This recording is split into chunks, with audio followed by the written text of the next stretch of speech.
Hello दोस्तों, आज मैं आप लोगों को सिविल इंजीनियरिंग ऑप्शनल बीपीएससी में जो क्वेश्चन पेपर आता है उसके बारे में बताने जा रहा हूँ। तो चलिए शुरू करते हैं। इसमें आपको टाइम जो है 3 आवर्स का दिया रहेगा और मैक्सिमम मार्क्स 300 का रहता है। और मैं इसके बारे में बताने जा रहा हूँ, जिसमें देखिए इसमें 2 सेक्शन में बांटा गया रहता है, सेक्शन 1 और सेक्शन 2। तो एक सेक्शन 1 हो गया। सेक्शन 1 में 4 पार्ट होता है, part A, part B, part C and part D. और ऐसे ही सेक्शन 2 में भी 4 पार्ट होता है, part A, part B, part C and part D. अब इसी को हम विस्तृत में जानते हैं कि ये चीज़ है क्या। तो जैसे देखिए सेक्शन 1 में क्या है कि सेक्शन 1 में 6 क्वेश्चन गिवन रहता है। क्वेश्चन ज़्यादा भी गिवन रह सकता है, लेकिन जनरली 6 क्वेश्चन रहता है। और आंसर जो है इसमें 3 क्वेश्चन कंपलसरी है। एक क्वेश्चन 50 मार्क्स का आता है। एक मैं दिखा देता हूँ, जैसे एक क्वेश्चन 50 मार्क्स का आएगा, 3 क्वेश्चन में 150 नंबर का आएगा। तो सेक्शन ए से 150 नंबर और सेक्शन बी से भी 150 नंबर। कहने का अर्थ है कि सेक्शन 1 एक पेपर हुआ और सेक्शन दूसरा पेपर हुआ। तो अब सेक्शन 1 में क्या है कि एक इसमें 4 पार्ट होता है, ए बी सी डी। तो पार्ट डी जो है ना, इसमें ये कंपलसरी होता है। कंपलसरी जो लिखा हुआ है कंपलसरी होता है। तो कंपलसरी होता है तो एक क्वेश्चन ये हो गया। अब बनाना कितना था, 3 क्वेश्चन बनाना था। तो 3 क्वेश्चन में पार्ट डी कंपलसरी हो गया। बचा कितना, 2 क्वेश्चन। तो 2 क्वेश्चन हमको पार्ट ए, बी और सी में से 2 क्वेश्चन बनाना है। और पार्ट डी तो कंपलसरी हो गया, 1 क्वेश्चन। तो हमारा कैसे हो गया, 3 क्वेश्चन, 3 गुने 50, 150 मार्क्स का। तो अब सिलेबस थोड़ा सा देख रहे थे कि किस तरह से सिलेबस है। तो जैसे कि पार्ट ए में theory and design of structure, मतलब स्ट्रक्चर का पार्ट ए में आ जाता है, थ्योरी ऑफ स्ट्रक्चर। उसके बाद स्टील स्ट्रक्चर और रेनफोर्समेंट कंक्रीट, मतलब सीमेंट आरसीसी हो गया। ऐसे ही पार्ट बी में अगर देखें तो फ्लूइड मैकेनिक्स वाला चीज़ आ जाता है। जैसे फ्लूइड मैकेनिक्स के बारे में वही स्टैटिक डायनामिक, इसके बाद kinematics and dynamics of fluid, laminar flow, boundary layer. इसके बाद आ जाता है turbulent flow, open channel flow.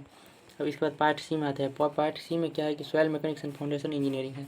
तो सॉइल मैकेनिक्स में जितना भी आता है वो हम आगे और भी इसके अंदर जाएंगे। पहले ये बेसिक मोटा मोटी तौर पे जान लेते हैं कि किस तरह से सिलेबस आ रहा है।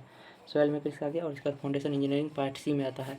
पार्ट डी में हमारा कंप्यूटर प्रोग्रामिंग आता है। इसमें बेसिक कंप्यूटर के बारे में पूछता है और इसका फोर्ट्रान लैंग्वेज जो होता है इस पर कुछ प्रोग्रामिंग पूछता है। जैसे ट्रायंगल का एरिया निकालने के लिए उसका प्रोग्रामिंग दे देगा बनाने के लिए।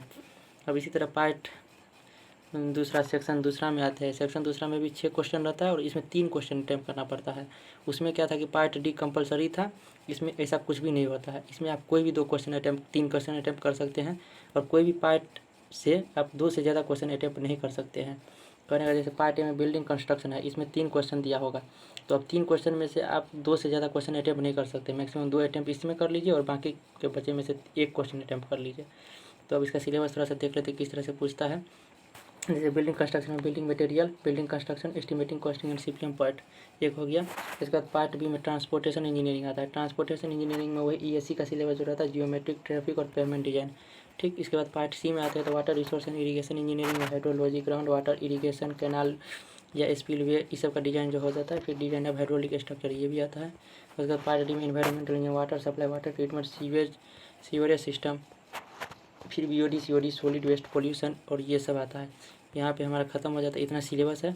और अब इस सिलेबस के अंदर में क्या क्या है, जैसे थ्योरी ऑफ स्ट्रक्चर में क्या पढ़ना है, स्टील स्ट्रक्चर में क्या क्या पढ़ना है, रेनफोर्समेंट सीमेंट कंक्रीट में क्या पढ़ना है, फ्लूइड मैकेनिक्स में फ्लूइड मैकेनिक्स कहाँ से पढ़ेंगे, लेमिनार फ्लो कहाँ से पढ़ेंगे जो कि इसको टच करे, boundary layer, turbulent flow, open channel flow, ये सब के अंदर क्या क्या चीज़ पढ़ना है, वो सब के बारे में विस्तृत अगला वीडियो में बताऊंगा। और इसको आप मोटा मोटी समझ जाइए कि पार्ट ए में जो है सेक्शन 1 में आपको 4 पेपर रहेगा, 4 पार्ट रहेगा। उसमें स्ट्रक्चर पढ़ना है, फ्लूइड मैकेनिक्स पढ़ना है, सॉइल मैकेनिक्स और फाउंडेशन इंजीनियरिंग पढ़ना है। उसके बाद कंप्यूटर प्रोग्रामिंग पढ़ना है। ठीक, वैसे ही सेक्शन 2 में 4 पार्ट है। तो पार्ट ए में बिल्डिंग कंस्ट्रक्शन पढ़ना है, ट्रांसपोर्टेशन इंजीनियरिंग पढ़ना है, water resource and irrigation engineering पढ़ना है, इन्वायरमेंटल इंजीनियरिंग पढ़ना है। अब इसका हम अगला पार्ट में आपको चारों का विस्तृत जानकारी देंगे। टोटल मार्क्स 300 का होता है और 300 में आपको 150 करके सेक्शन 1 और सेक्शन 2 से 150 करके मार्क्स का बनाना रहता है। टोटल क्वेश्चन 6 ही बनाना है। 3 क्वेश्चन इसमें से पार्ट सेक्शन 1 से और 3 क्वेश्चन सेक्शन 2 से। उसी में सेक्शन 1 में क्या है कि question number part D compulsory हो जाता है, जो कि फोर्ट्रान प्रोग्रामिंग लैंग्वेज है और वो आसान है, ईजी है सीखना। बस आप लोग हमारे चैनल के साथ बने रहें। धन्यवाद। और आगे के अपडेट के लिए चैनल को सब्सक्राइब कर ले और मैं फिर अपडेट देते रहूँगा। तब तक के लिए थैंक यू।